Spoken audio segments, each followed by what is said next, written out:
Daniel kept telling himself as the trees thickened and the last hint of gravel turned into a narrow ribbon of dirt. The GPS had lost signal 10 minutes ago, his phone now a blank, unhelpful rectangle of black glass. The only thing guiding him was the memory of a pin dropped weeks earlier. An off-grid cabin in the forests outside Asheville. A digital detox, the listing had promised. A place to disconnect. A place to breathe. He hadn't told anyone he was coming. The forest swallowed sound. No birds, no insects, no wind. Just the low growl of his car engine as it crept forward. Then the trees parted. The cabin stood in a clearing like it had been placed there rather than built. Dark wood, steep roof, narrow windows reflecting nothing. No porch light, no path. Just structure and shadow. Daniel killed the engine. The silence that followed felt alive, pressing against his ears until they rang. He stepped out. The air smelled damp and old, like turned soil, and something faintly metallic beneath it. The door to the cabin was already open, not wide, just enough to suggest invitation or warning. "Hello." His voice fell flat, swallowed instantly. He approached slowly, boots crunching over brittle leaves. The door creaked when he pushed it further. Inside, the cabin was neat, too neat. A small wooden table, 2 chairs, a cast iron stove, a narrow staircase leading upward. A lantern sat on the table, already filled with oil. A matchbox beside it. He felt that first ripple of unease then. The listing had said self-check-in. Key under the mat. But there had been no mat and no key. The door hadn't been locked. Daniel stepped fully inside. The door swung shut behind him with a sharp final click. He spun around. The handle refused to turn. He pulled harder. Nothing. The wood didn't budge. His pulse climbed. "Okay," he muttered to himself. "Okay." Old cabins swell in humidity. That's all. He would open a window. There were 4 narrow windows along the walls. Each one showed only darkness, though it was barely past 6 in the evening. That wasn't possible. It had been light outside moments ago. He rushed to the nearest window and wiped his sleeve across the glass. His reflection stared back, pale, eyes wide. But behind him, in the reflection only, something moved. He froze. Slowly he turned around. The room was empty. He looked back at the window. Nothing now, just himself. His breathing sounded too loud. He laughed weakly. "You're tired. Long drive." He lit the lantern. Warm light pushed back the shadows, but not far. The corners of the cabin remained thick with darkness, like the light refused to touch them. That's when he saw it. Scratches on the inside of the door. Long, frantic gouges in the wood. At shoulder height and lower. And higher. As if multiple hands had clawed at it. From inside, a cold understanding settled into him. This wasn't about keeping something out. The staircase creaked. He jerked his head upward. The sound had come from above. Slow, deliberate. A single step, then another. Something was moving in the loft. "Hello," he called again, voice breaking. The steps stopped. Silence pressed in again, heavier now. He grabbed the lantern and moved toward the stairs, despite every instinct screaming at him not to. Each step groaned under his weight. The air grew colder as he climbed. At the top was a small loft space with a bed and a single rocking chair facing the wall. The chair was moving back and forth, back and forth. Slowly, there was no one in it. He stepped into the loft. The rocking stopped. The silence roared. Then, from directly behind him, a whisper brushed his ear. "You weren't invited." Daniel spun, nearly dropping the lantern. No one. But the ladder. No, not a ladder anymore. The staircase was gone. In its place was a smooth wooden wall. He stumbled backward. The walls of the loft seemed closer now. The ceiling lower. The air thinner. "This isn't real," he whispered. "I'm dreaming." The rocking chair began to move again, this time faster. The wall in front of it darkened, the wood grain twisting, bending, reshaping into something almost like a face. Knots forming eyes, a crack stretching into a mouth. It opened, and inside was only blackness. A smell poured out. Wet earth, decay, iron. The forest floor, grave soil. Hands emerged first, pale, too long. Fingers bending the wrong direction. They gripped the edges of the wooden mouth and pulled. A body followed, unfolding like it had been folded wrong. Its skin looked like bark stretched too tight over bone. Its eyes were hollow pits, leaking darkness instead of tears. "You came alone," it said, though its mouth didn't move. The voice came from the walls, from the floor, from inside Daniel's skull. That makes it easier. He stumbled back until he hit the far wall. It was soft, not wood, soft and yielding like damp soil. The creature tilted its head, joints cracking like snapping twigs. The cabin keeps what the forest chooses. The floor shifted beneath Daniel's feet. The planks split, revealing packed dirt underneath.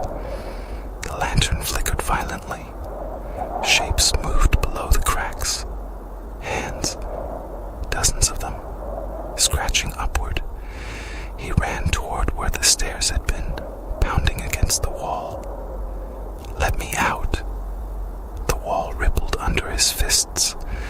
For a moment, he saw faces pushing outward from within the wood, screaming silently.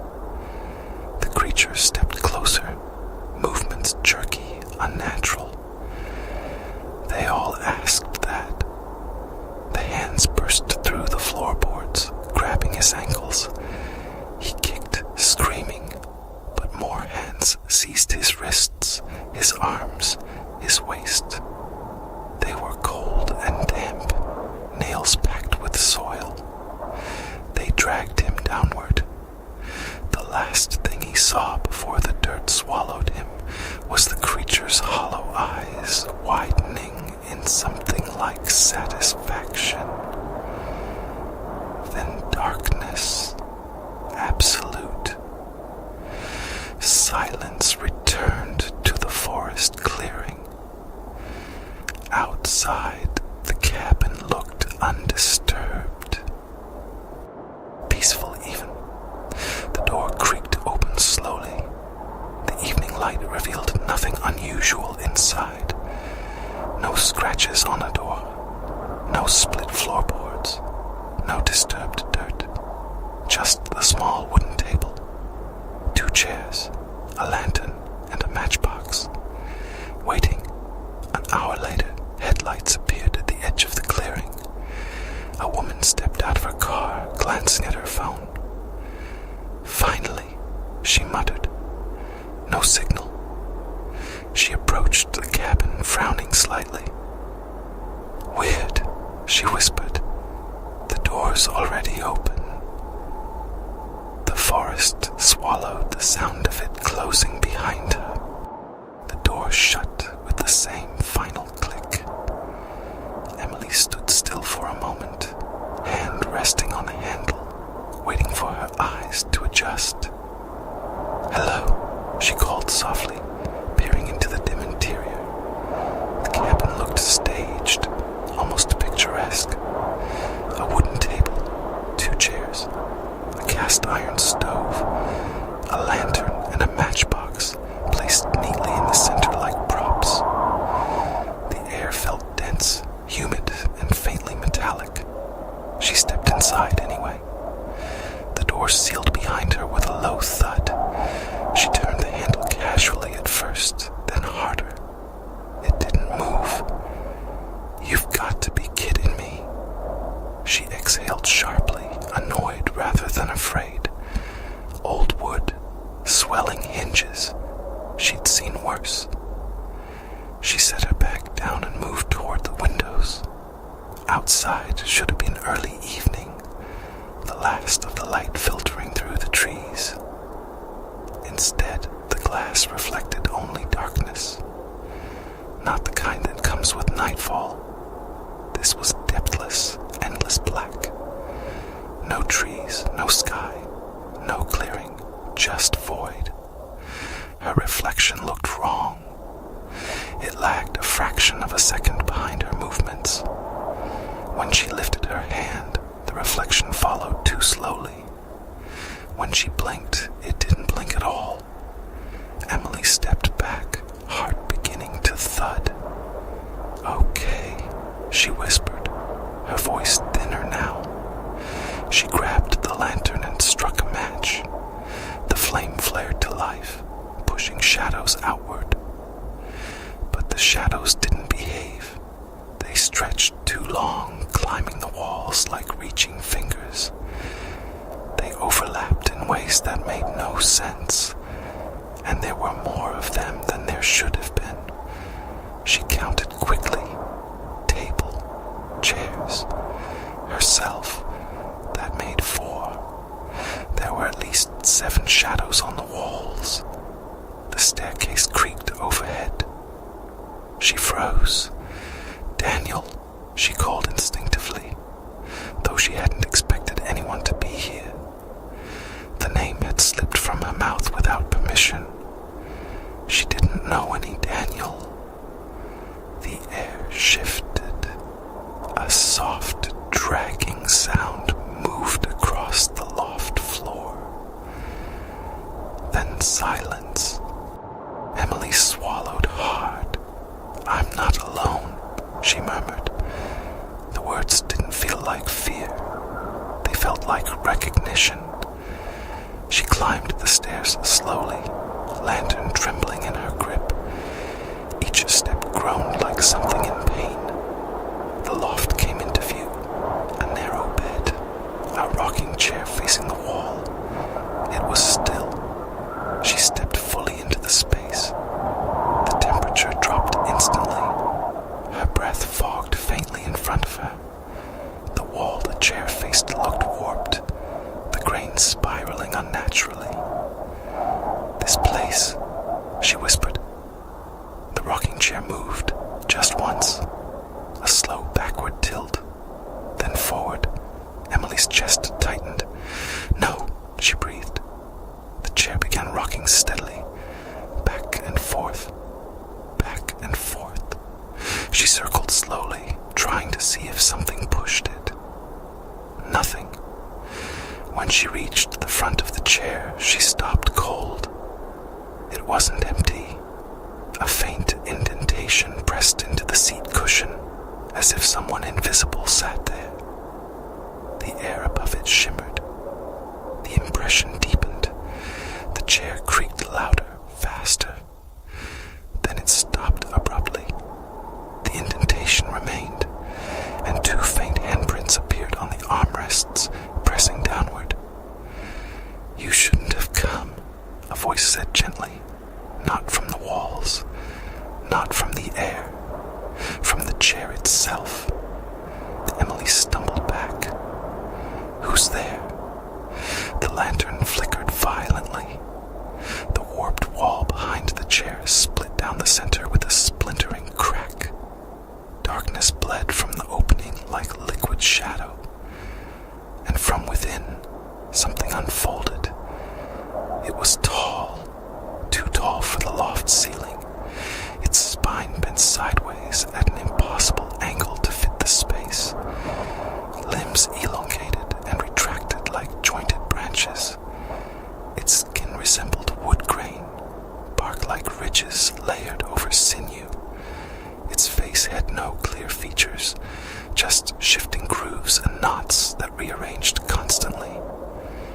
But its eyes were there, two hollow depressions that absorbed the lantern light instead of reflecting it. The forest marked him, it whispered. Emily's heart pounded violently. Marked who? The creature tilted its head slowly. The one before you. A flash of earth, hands reaching upward. A man's scream swallowed by soil. The images slammed into her mind with brutal clarity. Daniel. She saw his face though she had never met him. She felt his panic, his final breath. She staggered, clutching her head. Stop. The creature stepped forward. The floor beneath it softened, boards darkening into damp soil. You follow the call, it murmured. You always do. I don't know what you're talking about, she gasped. But something inside her did. She had seen the listing 3 times before booking it. Each time she had closed the tab. Each time it had reappeared days later. No reviews, no host information. Just coordinates and the words, "Come alone." The creature's body crackled like burning wood. The cabin is not wood, it said. It is memory. It is hunger. The walls pulsed faintly. The grain shifted like muscle beneath skin. Emily ran for the stairs. They were gone. In their place was a seamless wall of wood. She pounded on it. "Let me out," the cabin answered. The walls throbbed once, deeply like a heartbeat. The windows darkened further until even her reflection vanished. The only light left was the lantern, and it was dimming. The floor split open with a sharp crack. Packed soil pushed upward, swallowing the boards. Hands emerged, dozens, pale, mud-slicked, clawing blindly. She screamed and jumped back, but the loft was shrinking. The ceiling pressed lower. The walls crept inward. The creature's hollow eyes widened slightly. "The forest does not waste," it said. "It recycles." The hands seized her ankles. She kicked wildly, knocking the lantern over. Its flames spilled across the floorboards. But instead of igniting, the wood absorbed it. The fire sank into the surface and vanished. "No," she shrieked. More hands grabbed her wrists, her waist. Cold fingers dug into her skin. She felt herself being dragged downward as the soil opened like a mouth. "You are not first," the creature whispered. "You will not be last." The dirt swallowed her scream. The loft sealed, the walls smoothed, the rocking chair stilled. Silence returned. Outside, the clearing looked peaceful beneath a moonless sky. The cabin stood unchanged, quiet, waiting. Minutes passed, then hours. The forest exhaled softly. Just before dawn, the cabin shifted. Not visibly, but structurally, subtly. The wood darkened. The windows reflected faint trees again. The door creaked open on its own. In the clearing, a narrow dirt road extended farther than before, as if inviting easier access. miles away paused, frowning at his phone. A new listing had appeared on a rental app. Secluded woodland cabin. Perfect escape. No reviews yet. He smiled slightly. Why not? He murmured. Deep in the forest, beneath layers of packed soil under the cabin floor, two shapes stirred in the dark. Not alive. Not dead. Something in between. Their outlines pressed faintly upward against the dirt ceiling above them. Listening, waiting. And far above, in the loft, the rocking chair moved once. Just once. Back and forth. The hiker's name was Marcus Hale. He told himself the trip was spontaneous, healthy, necessary. After the divorce, after selling the house, after realizing that silence in an apartment felt heavier than silence in the woods, he had needed somewhere remote, somewhere untouched. The listing had appeared at exactly the right time. Secluded woodland cabin. No neighbors, no signal, total privacy. The photos were minimal, just the exterior. A warm lantern glow in one window, tall trees encircling the clearing. Something about it felt familiar, though he couldn't place why. He booked it without hesitation.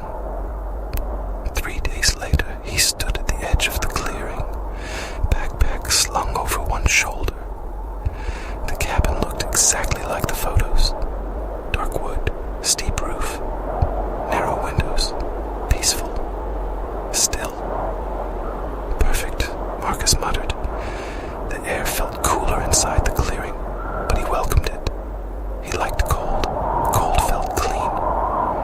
The door was slightly ajar. He frowned but assumed the host had prepared it. Hello, he called casually as he stepped inside. The interior smelled faintly of earth, not unpleasant, just damp like after rainfall. The door closed behind him with a soft but definitive click. He didn't notice. He set the pack down and walked around, inspecting the place. Table, 2 chairs, cast iron stove, lantern and matchbox. Minimalist, he chuckled. He reached for the lantern, struck a match, and lit it. The flame caught quickly, steady and bright. The light spread across the room, and for just a moment, he thought he saw faint lines on the floor. Circular impressions in the wood, like something heavy had been dragged repeatedly across it. When he leaned closer, they were gone. The staircase creaked. He looked up, mildly annoyed. Probably settling, he said aloud. His voice sounded slightly distorted, as if the room swallowed certain syllables. He climbed the stairs slowly. The loft appeared small but comfortable. A narrow bed, a rocking chair facing the wall. He rolled his eyes. Of course there's a creepy chair. He stepped closer to it. The wood grain in the wall ahead looked intricate, almost hypnotic. Swirls inside swirls. Knots like eyes half-formed. He leaned in unconsciously. The patterns shifted, just slightly. He blinked. They were normal again. He reached out and touched the wall. It felt warmer than it should have. Not like wood, like skin left in the sun. He jerked his hand back. The rocking chair creaked behind him. Marcus turned slowly. The chair was moving, back and forth. Slow, steady. No wind, no draft. Okay, he whispered, a tremor finally entering his voice. The lantern flame flickered violently. The shadows on the wall multiplied. They stretched longer than his body.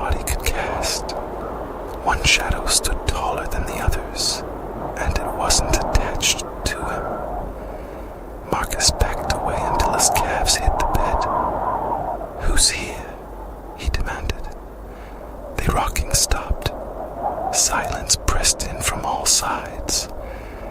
Then the wall in front of him split open with a sound like cracking bone.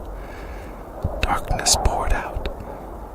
A tall shape unfolded from within it, bending unnaturally to fit the space. Its limbs were elongated, bark-textured, its torso twisting slightly as if hung from invisible strings.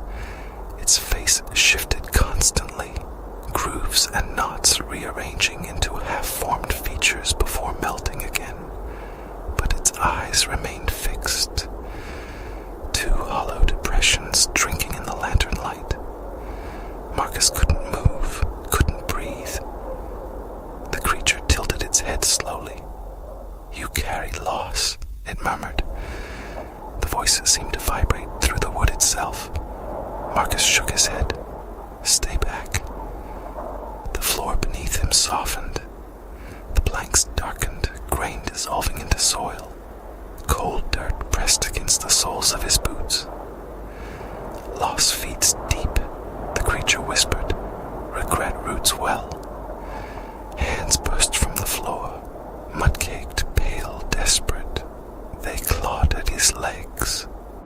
Marcus screamed and stumbled backward, but more hands emerged from the walls now, pushing through wood as if it were thin fabric. Fingers brushed his shoulders, his arms. "No, let me out," he shouted, running towards the staircase. It was gone. Only smooth wooden wall remained. The lantern fell from his grip. The flame didn't spread. It sank into the floor like water absorbed by sand. The creature stepped closer, joints cracking sharply. "The forest called you," it said. "You answered." The soil split wider. The hands seized him fully now.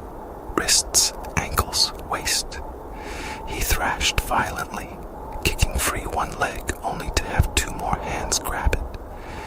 He felt fingernails digging into his skin, cold breath against his ear, whispers overlapping, dozens of voices murmuring the same phrase. "Stay, stay, stay." "Please," Marcus gasped, tears blurring his vision. The creature leaned close, its hollow eyes inches from his face. "You are already part of it." The floor opened completely. Marcus was dragged downward into darkness. The last thing he saw was the creature folding itself back into the wall, the split ceiling seamlessly behind it. The soil smoothed, the wood returned. The rocking chair swayed once, then stilled. Outside, the clearing remained quiet. Birds began to sing again at the edge of the forest, though none entered it. By afternoon, the dirt road leading to the cabin looked slightly wider, more defined, as if recently traveled. On a phone somewhere miles away, the listing refreshed, now with one small change. Popular choice, booking quickly.